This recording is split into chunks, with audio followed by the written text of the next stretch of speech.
welcome to the show, man. Thank you so much for doing this. Thanks, Jeff. I really appreciate you having me. Yeah, man, this is great. I got a lot of questions for you.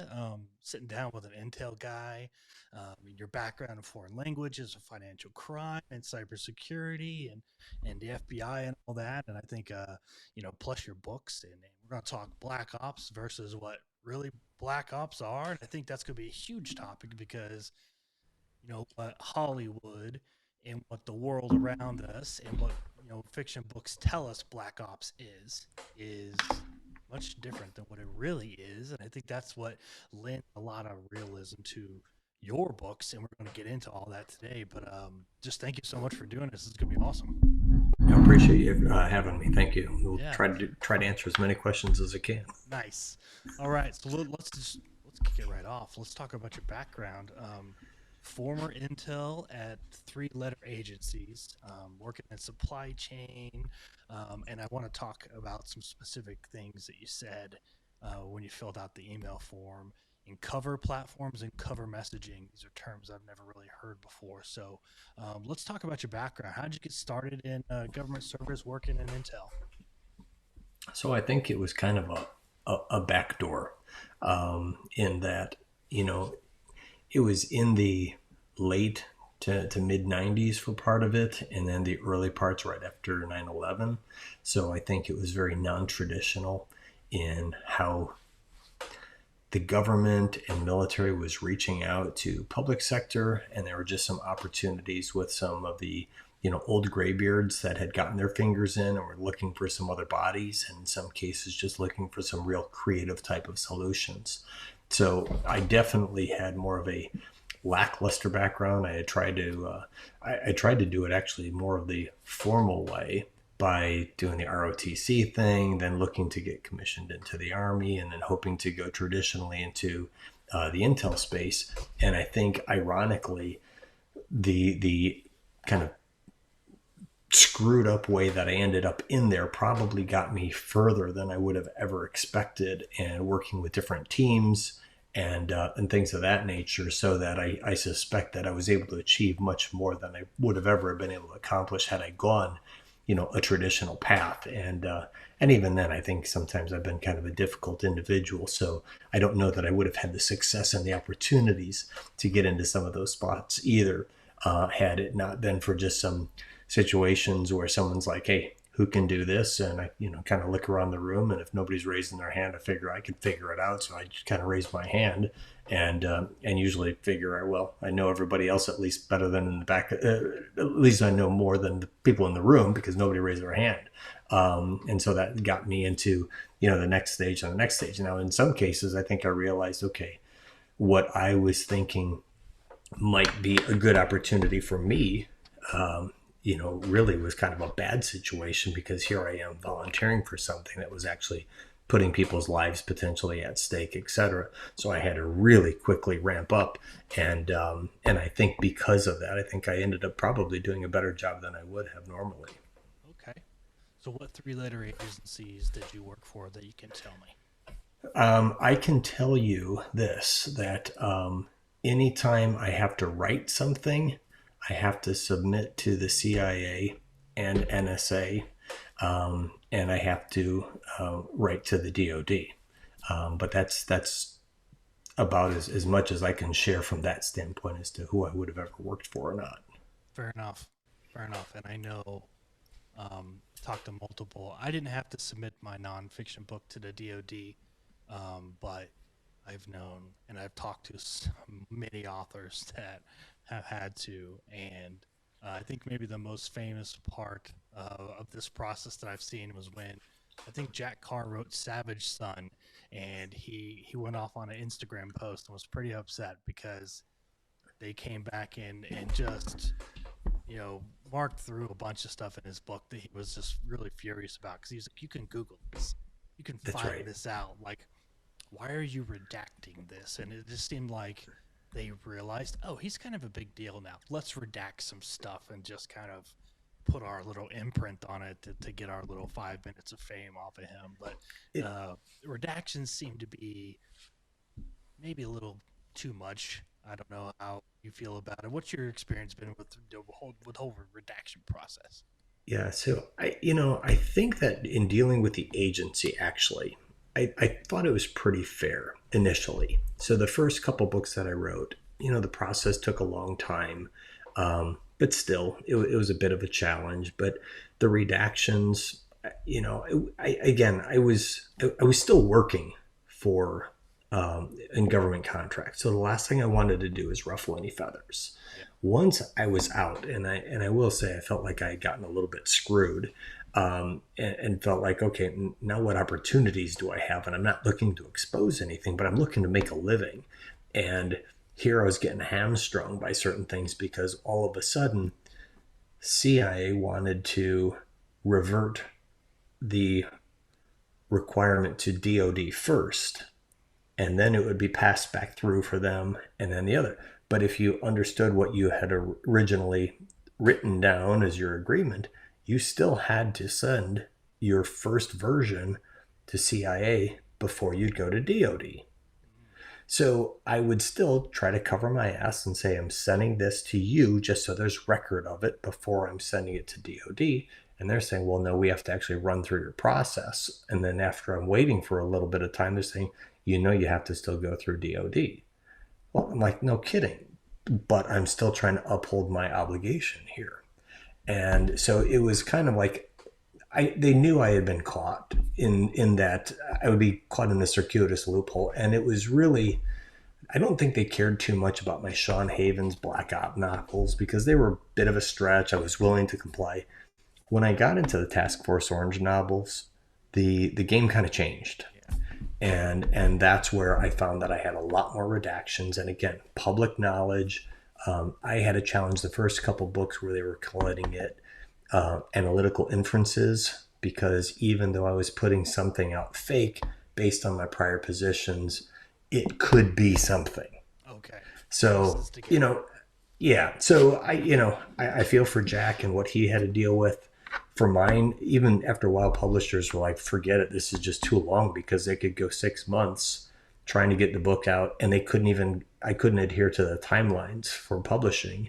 And even then, my the second book with Kensington was delayed after they had this huge marketing campaign, and DoD and CIA froze the book and said, you can't publish this yet. And so all that money that this publishing house had invested in marketing and stuff like that just went into the ether because we had to pull the book. So, just a little bit of a challenge there. I had asked to be released from the intelligence community, still got no-goes on that. So it's like, look, I'm not looking to put it on a placard of what I did, who I was with and stuff like that. But it's like, just allow me to put stuff on my resume or whatever. Where does this person disappear to, and what type of creds do they maybe have in something? So I know it's a sticky wicket. It's kind of what you sign up for, but there's just certain things when you see that, other best-selling authors in the genre can put up whatever because they're just Googling the stuff,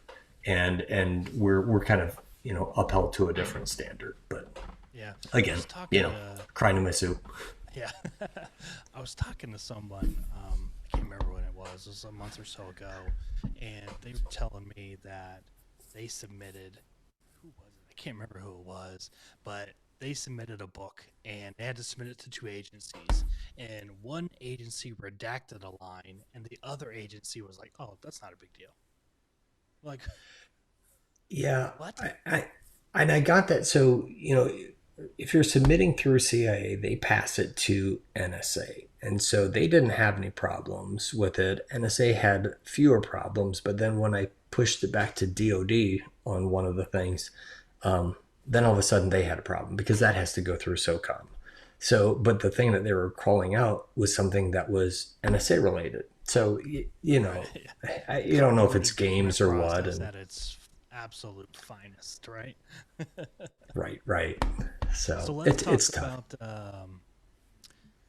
about you worked in supply chain disruption, which I think is interesting because I worked in supply chain management during my career in the Air Force and with the Army, and I saw how big Army and big Air Force did things, and how Army South, worked on special missions in South America, and kind of helped. I did some help with reach back with special ops, and supply chain is very important to me, and I understand the importance of it.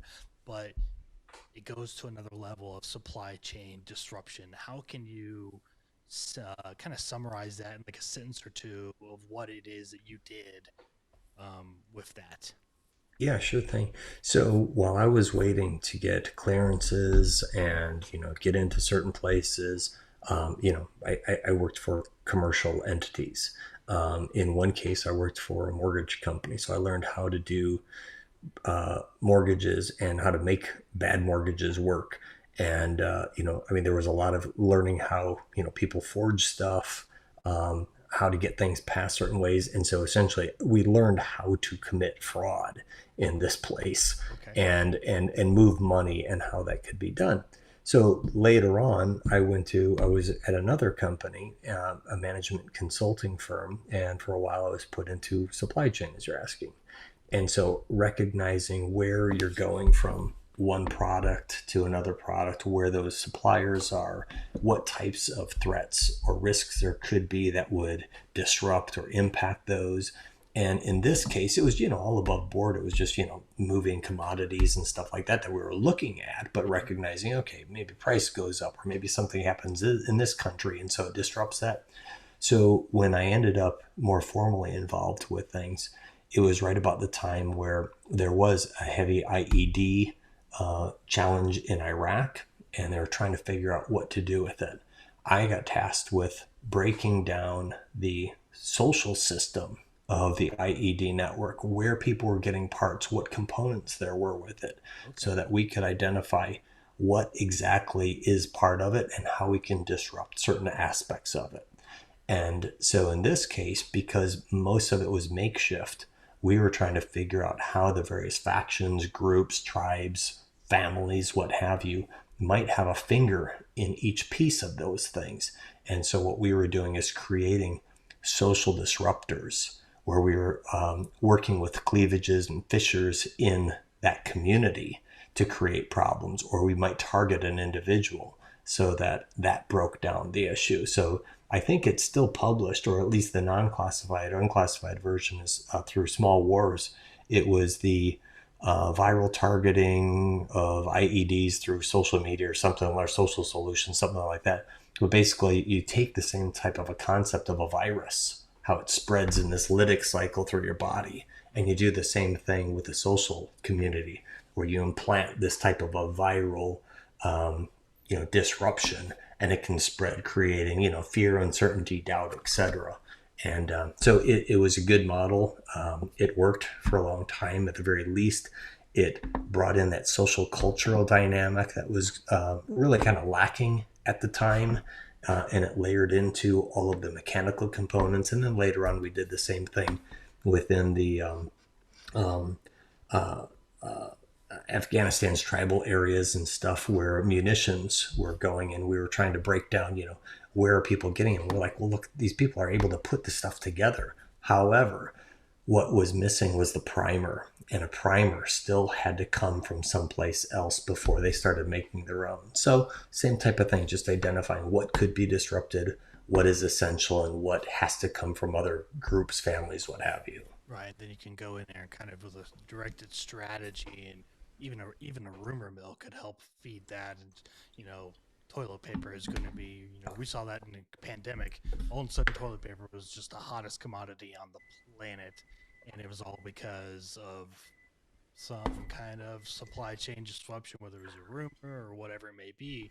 We saw the power of that, and I think that's really cool. That it's a different level of warfare. We tend to think of warfare as bombs and bullets and airplanes and ships.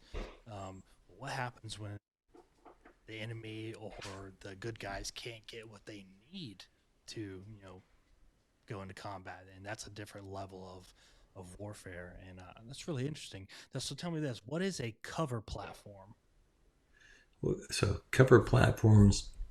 So as much as we were looking at, disrupting things from a counterterrorism, hunting people down, finding them, figuring out what it was that we could exploit to identify them, basically it ended up for me being a re-engineering. So for cover platforms for the agencies or for tier one entities, when they wanted to put somebody in for a long stay, short stay operation, cover for action, what we would do is we would identify what's logical. So in some cases, you might have an individual who was, I don't know, they sometimes they just put these real crappy covers together for individuals, and it just didn't make sense. Maybe you had a tier one entity that was dealing with electronics, and they'd be bringing them in country. There is absolutely no way that anybody would have brought in that type of new equipment in that region. They would have gotten crappy stuff from India. They would have gotten some stuff from Pakistan, what have you. So what we try to do is just basically get that look and feel for what is germane to that environment, so it's not going to raise an eyebrow. And in some cases, at the time, in a particular location, where the covers were getting rolled up was based on the tax man, because there were all these businesses that were going on, but the tax man was coming down to shake them down. And so you can have all the good papers that you wanted, but if you weren't ready to pay the bribe and didn't know what was potentially there to disrupt you, it could create exposure. So my job for a lot of things was getting people in, getting people out, letting them be able to operate for a long time, looking at the platform by which they were operating, if it was a business or what type of cover, so that they had the right look and feel. So it was really like hardening that and testing it. I've shared on a couple, shows, because I have to, just kind of be careful. So I have this scenario that I sometimes bring up is, in this one case, they were looking to bring in, use dates to go from Iraq to Iran. So it's kind of an export, and this guise that they had of what they were going to do, bringing people in and stuff like that. They thought it was great. We looked at it a little bit closer, however, to harden it and see if we can just kind of red team it a little bit. And we realized that what they were bringing in was not the proper type of an export, or an import from Iran.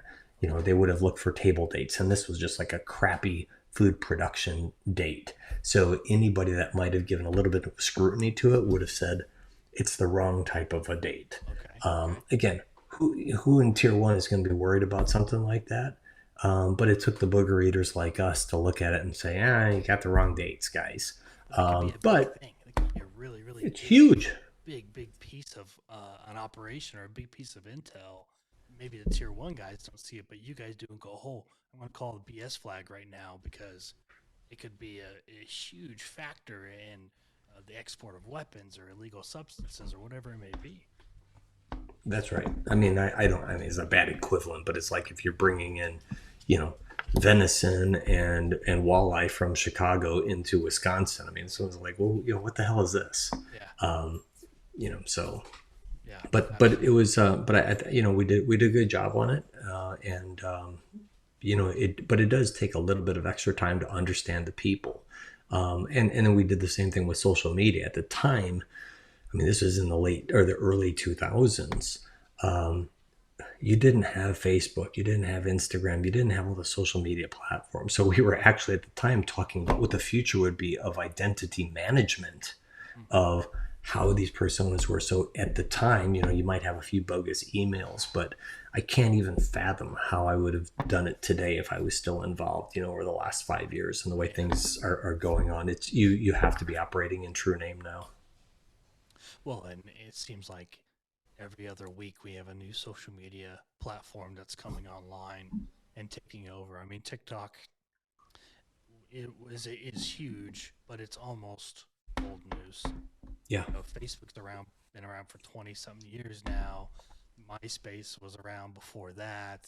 And if you think about, my kids told me about some other platform that they used like 2 days ago, and I was like, what the heck is that? It's a whole new way to chat online. It's like, it seems it comes up all the time. I can't imagine trying to work in that space now and dig through the information to discover intel and do even a small sliver of a job with the way the internet has just exploded with information. It would just be mind boggling to try to do it today. Yeah, absolutely. So let's talk about your some of your background. You have a background in foreign language. How many different languages can you speak, or do you have a background in? So and nowadays it's pretty horrible, even just ordering a drink in France or something. But back in the day, I graduated from college in '91, and at the time I was fluent in French. Had lived abroad. Um, I had pretty good passable, probably a 3+ in Arabic, probably 2+ in Farsi. Had Spanish, so it helped me quite a bit. Ironically, I think where I ended up using more of it was working North Africa and using the French, which I wouldn't have had really anticipated. I think the other great irony was that about the time that I was getting out of college, I had a hard time finding some intelligence opportunities the traditional route because they wanted me to have Chinese and Russian. Mm, yeah. So at the time, they still weren't thinking Arabic was going to be a big deal, and they weren't thinking of North Africa and France. I mean, it was kind of funny. I was working with 10th Group um, out of Stuttgart at one point in time, and this Tuareg in Mali, Hassan Fagana, had kind of staged this little revolt, and I think they were going after him at the time, and he had this little manifesto, and nobody really could understand it and stuff, but it was in French, and so I was able to understand that with along with some of the other things with it. So it had a place, ended up working out, but just had to figure out where I could fit myself into and make that stuff work for me. What's it like when you read something like that? A manifesto. It's a movie. That's a Hollywood term. A manifesto almost. What's it like reading that and realizing what you're reading and then going, I can't share this. I have to share it with certain people because it's very, very sensitive, but this is crazy shit. Like the world, the world knew about this. This would freak them out. Like, what's it like in that moment reading through that and going, holy crap? You know, I think it still takes a little bit of a temperament of both enthusiasm and reaction or overreaction.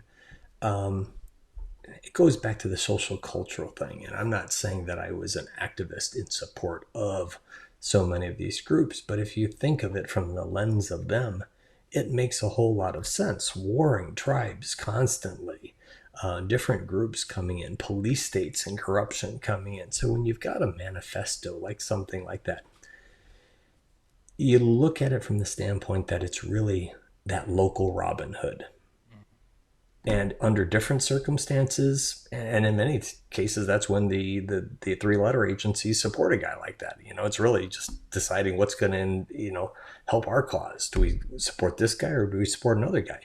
But if you looked at a guy like him, he was probably righteous for his situation. Okay. And so it just comes back to, do you recognize the righteousness of this individual in his situation, or you recognize your duty, in which case we just happen to be hunting this guy. They eventually did end up killing him, but or somebody did. But in different situations, maybe a pretty decent ally, pretty good guy type thing. And I think, again, situationally, I think you can find that with most situations, unless you've got such a rigid ideology that it can't be changed. But in that case, you read it and you're like, I understand this. So it helped us understand the relationships he had. And in the Sahara Sahel, the Tuaregs, and looking at where perhaps we could have more of a presence and leveraging them. But again, didn't really go anywhere, but I think we could have turned it really to our advantage in getting some good intel. And again, they were the supply chain route there for a long time. So we could have used that to disrupt, but sometimes, other folks have a shorter attention span or smaller requirement. And so it's easier to schwack a guy than to think about how we can exploit him for 5 years, 10 years, and partner with him for something to the greater good that might get us a whole lot more people. Working on a podcast often means late nights editing, preparing for guests, and constant marketing. I need something reliable, great tasting, and of course, veteran owned to keep me fueled and at my best. and red, white, and badass brew coffee keeps me rolling. It doesn't matter if it's a long night of writing, preparing for the next podcast episode, or just that first hot cup in the morning. These guys have my back. Check them out today at redwhiteandbadassbrew.com and find out why their brews are as bold as the American spirit. So how often does that kind of happen?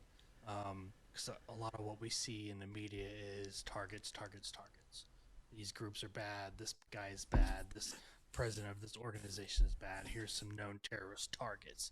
A lot of, like you just said, sometimes you have to pick and choose whether it's a target or maybe a friend, maybe an ally. That's somebody who you could actually use to uncover 50 different bad guys or break a lead. How often does that debate kind of go on as opposed to what we normally see? It's just targets, targets, targets, kill, kill, kill. I think it really depends at the level.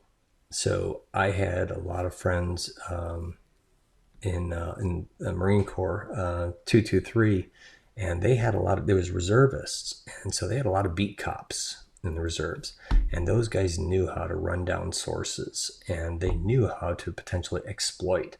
But some other units, were looking to do hunt and kill, and so I think a lot of their people got rolled up. At the J2 level, in some of the command, SOCOM in particular, of what I was involved in a couple conversations, there were more short-term, decisions on some things. I remember being at kind of an analyst meeting. There was a number of joint chiefs. This was about the time that we were thinking of going in Afghanistan. And there was a lot of politicians there, or at least a lot of people that had kind of political ties into their roles. But they really didn't know much. And so as they were talking about what they were going to do with Afghanistan, nobody had read things like The Other Side of the Mountain. Nobody was thinking in terms of Alexander the Great. Nobody was talking about the history of Afghanistan and how difficult it could be to tame something like that. It was more idealistic of, we got to go. And with the Special Forces attempt, that was one thing. That was a little bit more precision. But when you start talking about, we're going to bring a whole bunch of people in and deploy, and you didn't have people that really understood it, at least in this situation that I was in, it's frustrating. And I think that as on the analyst side or the intel side, we're sharing a lot of stuff because we've taken a lot of time to do it. But a lot of people at the decision-making level are still going to go kind of on their gut. And I can't tell you how many times I've heard that. It's like, I get it. I know what you guys are saying. I'm going to validate you guys, but my gut's telling me no.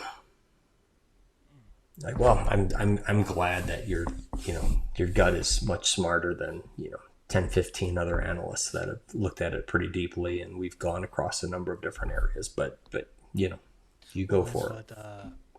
I've dug into a little bit of Afghanistan and Iraq and the Middle East, and Osama bin Laden and the different groups. And a lot of people think that we just figured out who Osama bin Laden was after 9/11.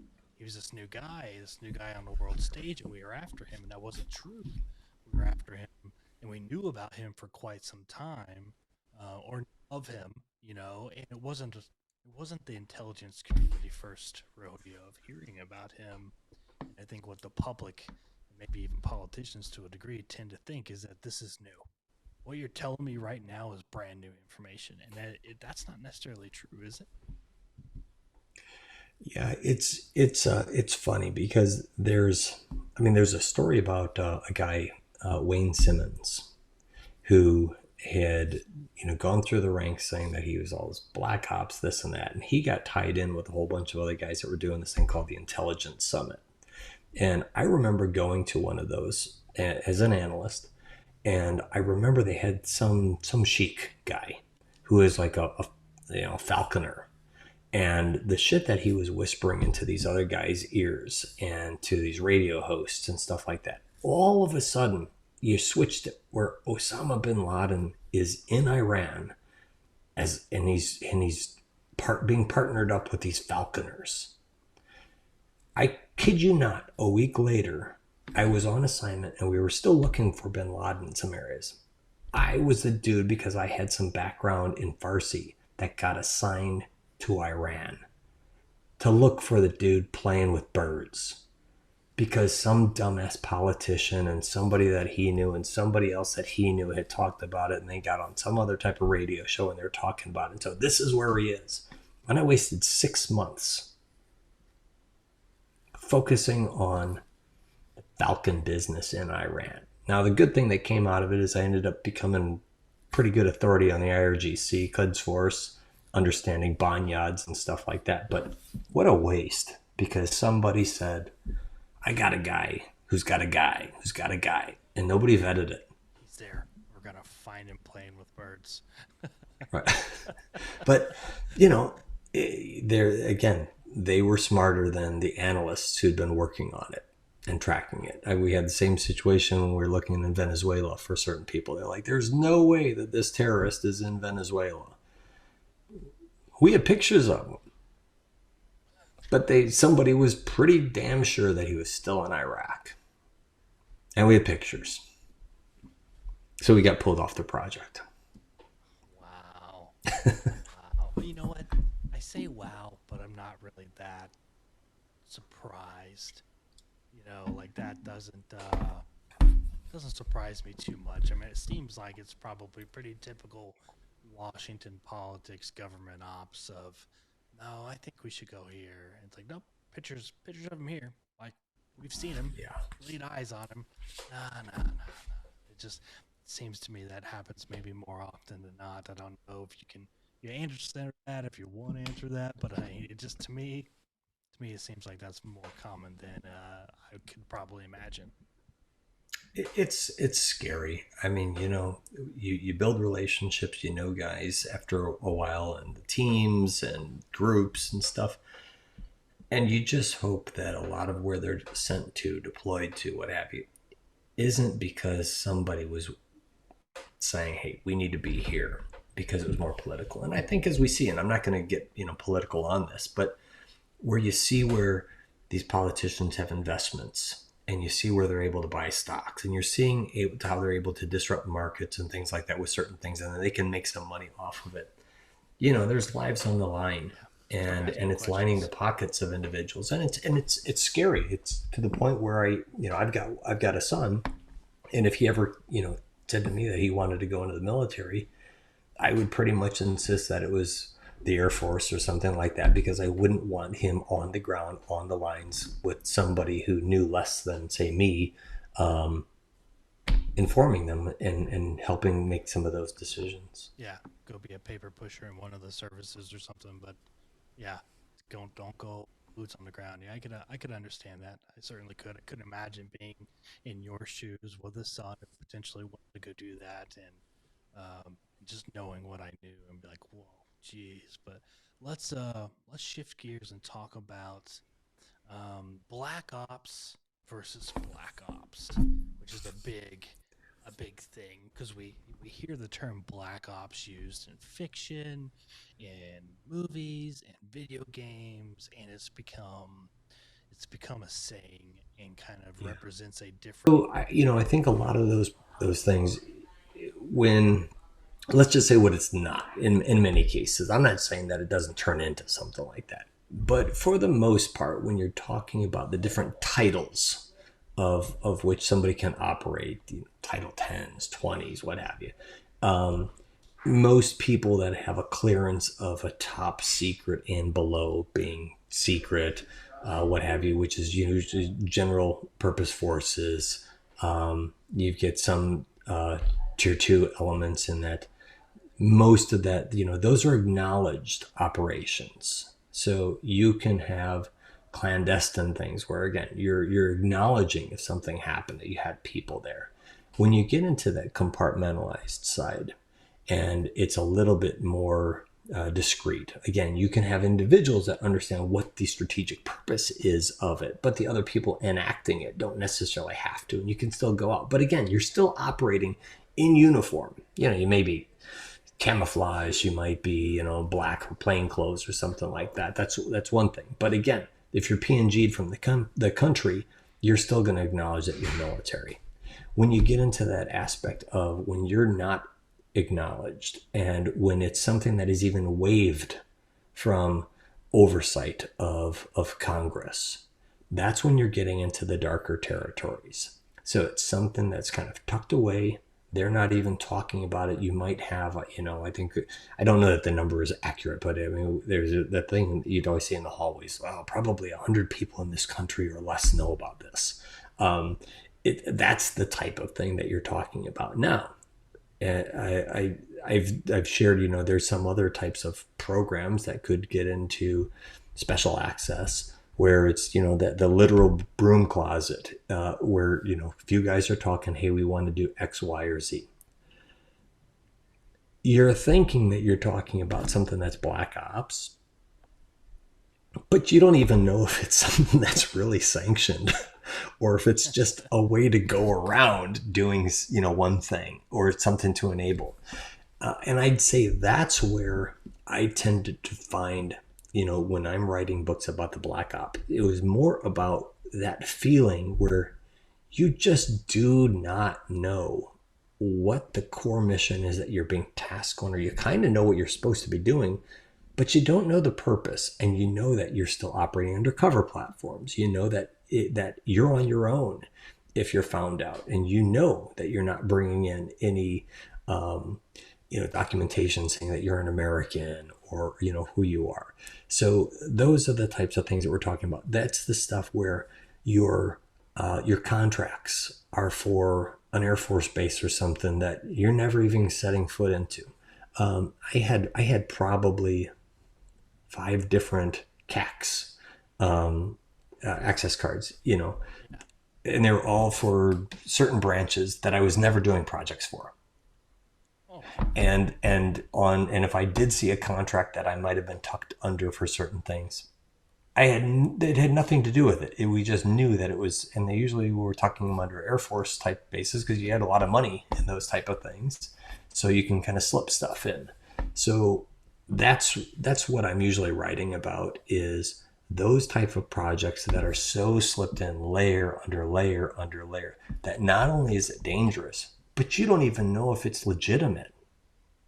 And I think that's where you get that major pucker factor. So not taking anything away from the white hat heroes of a writer putting in a SEAL Team 6 guy or another SAD CIA guy or Delta, and this is a guy that's hunting down terrorists and yada yada and schwacking them and whatnot.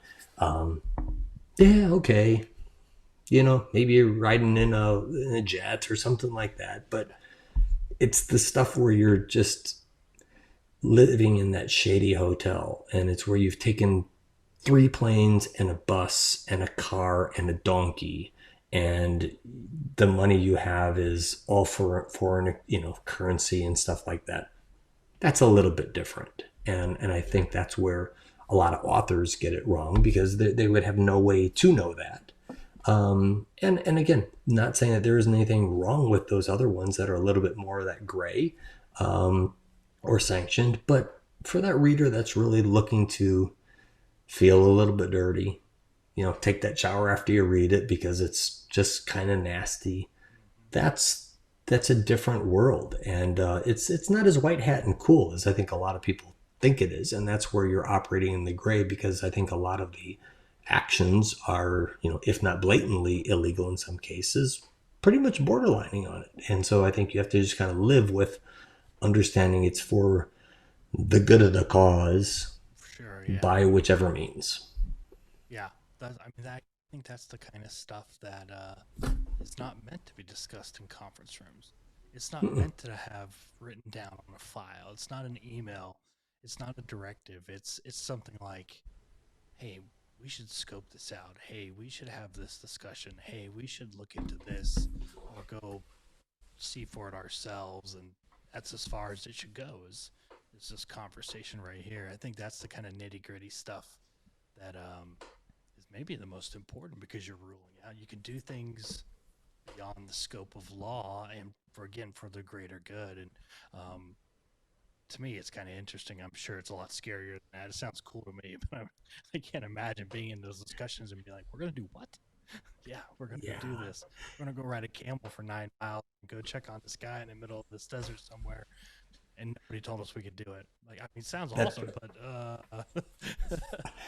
and wow. and so I've added in like a lot of conspiracy things, not because I'm a big conspiracy guy, but just when you're thinking of, well, shit, who can really be pulling the strings for something like that? Because you don't even know who the next layers up are on Yeah, something.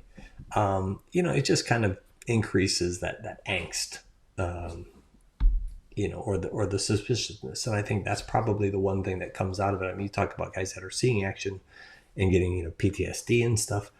I think that's the one thing, and I'm not equating it to it, but when you get people that are really operating on that black side, living a life of complete deception, the lies and stuff like that, it takes a different toll. yeah, And not to be overly dramatic, but it does take that soul away from you. And I think you have to really take some time to distance yourself to realize that tool of lying and deceit isn't something for that day to day to bring back. And yet, sometimes because that's been ingrained, it's hard to get rid of. And so I think sometimes, even in the writings while I'm trying to create a story, some of it can be even a little bit cathartic. I could see where that life has to become your norm, because if it's not your norm, that could be the difference between getting busted in life and death. And that's a big deal. But then, like you said, that's a different level of like PTSD. Now you got to come home and like almost shut it off and become a completely different person again, because that can't be the same. That norm can't be the norm. So how do you live two almost authentic worlds? And because you have to. I mean, your home life depends on it, but your job and your survivability also depends on it as well. How do you how do you really do that? How do you balance those two, and make them both completely authentic? I don't know. I don't know. Um, I said on another show at one point in time there for a while, I was coaching soccer kids, and I saw some pictures of me, and I've got like the equivalent of like 5'11s and something like that, and the Velcro hats and stuff like that. And looking back at it, I'm like, what a tool I must have looked like in the suburbs of the Midwest where I was actually living.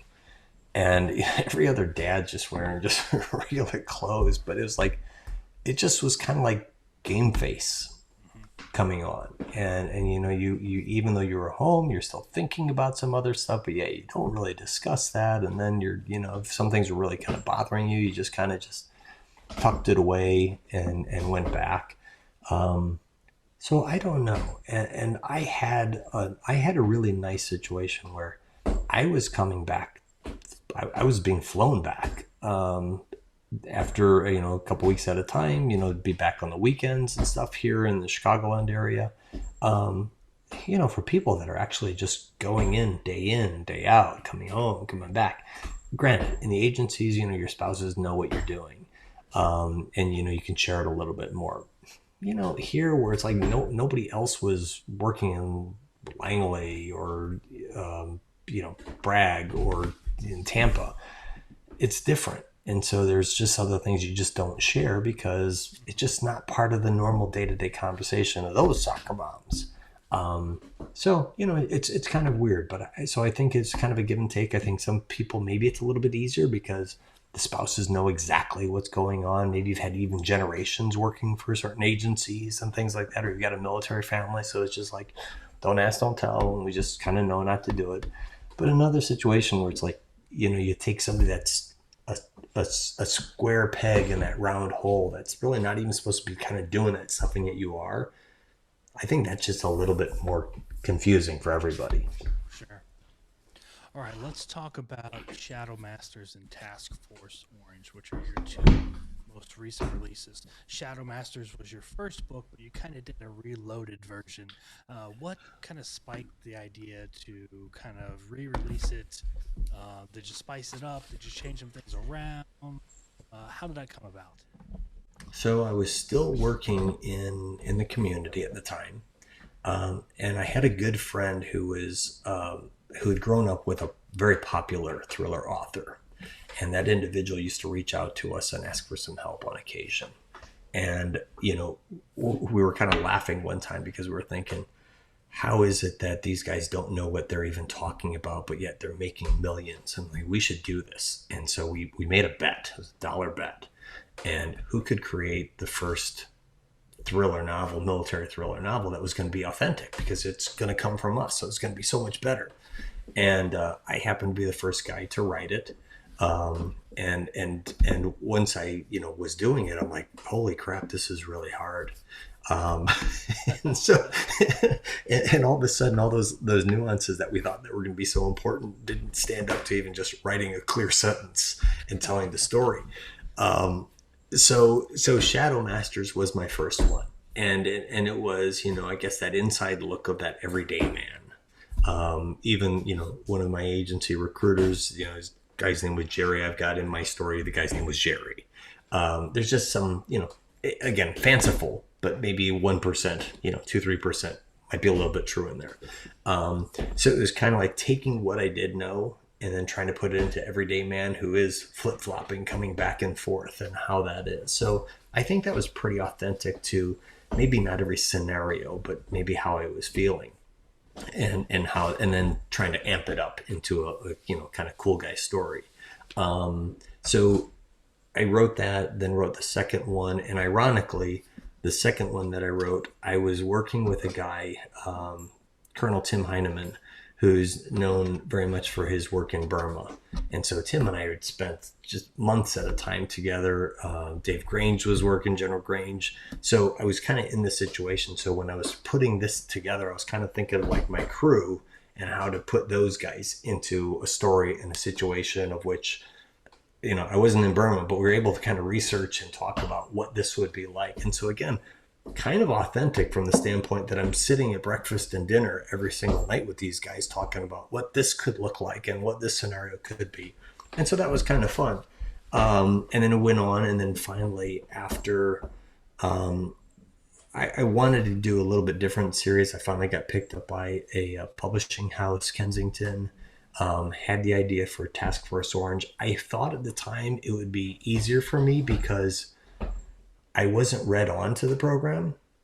So anything that I knew or could research was on my own. And so I thought that'd be kind of a safe place. I was wrong. But anyway, that's kind of what happened. Went through that. After the second book, it just got a little bit too arduous. Another guy called me up and said, hey, you know, I've read this series. I'd like to kind of republish it. He was trying to get a little small micro press going on. And I thought it was great because I knew I wasn't a good writer, maybe still, but even worse so then. And so to have the opportunity for somebody else to polish it, do the editing that I never had because I didn't know where to go. I couldn't get it to an editor if I didn't have the agency's blessing it. So it was crappy. And so in this case, you know, he cut out some stuff, polished it up, you know, we pushed it out there. But again, it's kind of hard because, as I mentioned, you know, when you're asking about the Black Ops, some folks that have that TS or lower, it's a little bit easier, I think, for them to go out in the public and publicize themselves. Say, I was a Green Beret. I was a Navy SEAL. This is my book. It's fiction, but it's my book. There aren't too many guys from the intelligence community that can say, I wrote this really cool book and look at me, but I can't tell you where I was working from, but I can tell you who makes me still jump through hoops. Yeah. It's hard. So I think in this case too, still didn't go off with the good marketing and branding type thing.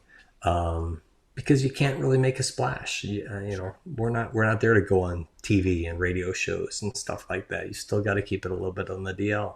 So you hope it's kind of a grassroots upswell if people like that type of thing. So I know you're working on some short story series coming soon with Tactical Life magazine. But do you have? We're going to talk about that here in a second. But do you have any other plans for any like full series novels? You know, because of all, so I was already writing some, you know, the works that I write, it's really pretty dark. and in some cases, when you think about the dread that accompanies it in many of those novels, it's almost horror-like or psychological. And so my son at the time was asking me if I could write a book that he could actually read. I didn't want him reading the other ones. And so I said, yeah, I'll write you a little, like, kidnapping thing, a little bit of horror in there. I knew that if I kept, the agencies out of it and DOD out of it, no, I didn't have to do pre-publication review. So I ended up starting to write a little bit of a horror series that was more like old school Stephen King, and really enjoyed it. So I've got one coming out. It's called Whispers of a Gypsy, and it takes us back to the Nazis and Auschwitz and some cell manipulation and stuff like that. Fans of like the Avengers might like that. There's some of those types of things in it. But I don't want to give anything away. But it was kind of, again, writing what I knew to research, having something fun, not getting my hands slapped. And I thought it might be a good test for me to really see, all right, am I a decent writer? Yep. Can I get this out there? And if it sucks, then, hey, maybe it's me. And so if I'm writing horror, I know I can't be whining and crying and say, well, nobody would take it because, DOD tied up my hands and agencies tied up my hands. It is what it is. So we'll see what it is. So we'll try that. And in the meantime, see how the short stories go. Yeah, tell me a little bit more about that with Tactical Life magazine. What are the short stories going to be like? So the main character of mine, Drake Wolf, again, trying to go something a little bit different.